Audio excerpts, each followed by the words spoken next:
Greetings to all. My topic for today's lesson is about communicable diseases. To introduce my lesson, I'll simply walk in class with a mask on my face, wearing gloves, and tell the learners that I suspected that there is a disease in this class and that I don't want to get affected by it. I will then ask the learners if my mask and gloves are safe enough to protect me from the disease. And then I'll play a video about communicable and non-communicable disease. And then ask the class to try and explain the difference between infectious and non-infectious diseases and discuss the differences in groups and then let the students correct each other in their discussions.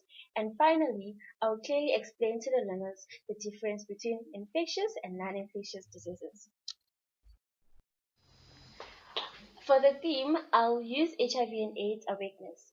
I'll ask the learners if they know that HIV and AIDS is an example of a infectious diseases and then ask them to explain what an infectious disease is in order to test if they can explain an infectious disease by now. I will then explain the definition of infectious disease to the learners in order for them to be able to differentiate between the infectious and non-infectious diseases. Now that the learners knows very well what the infectious and non-infectious diseases are, I will now teach the learners about the 10 most commonly infectious diseases that are found in South Africa. And for only this lesson, I'm gonna use HIV and AIDS as an example. This is not to confuse learners about a lot of infectious diseases in one lesson. For the next lesson, I'm gonna use the different disease. Now that they also learners understands that the infectious disease is and that they know that HIV and AIDS is one of the good examples of infectious diseases found in South Africa, I will then teach them about the different ways in which the diseases can get transmitted from one person to the other. And for a start, I'm only gonna use an example of blood transmission.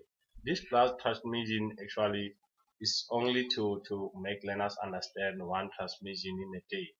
The blood transmission will include a lot of uh, different forms of transmission. And now that they know the ways in which the disease gets transmitted, I will then teach them the ways in which the diseases cannot get transmitted. In many cases, the learners get to understand one content and they will stick to it. So in this case, in order not to confuse them, I'll also teach them the ways in which the diseases cannot be transmitted from one person to the other one.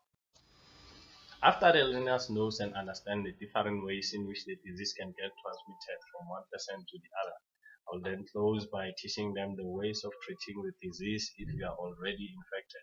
In many cases, learners at grade 6, they may think that if ever you are infected, there's no other way you can treat the disease. So before wrapping up my work, I'm only gonna teach them the ways in which you can treat the disease.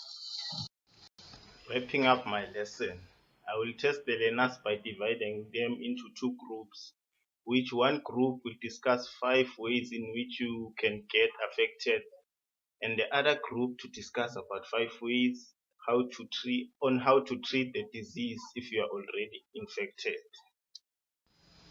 And I will provide an individual reflection where they have to explain one difference between an infectious and non-infectious disease and to name the two most commonly infectious disease found in South Africa for them to understand what they know and what they don't know so that I could cover it in my revision classes. Thank you.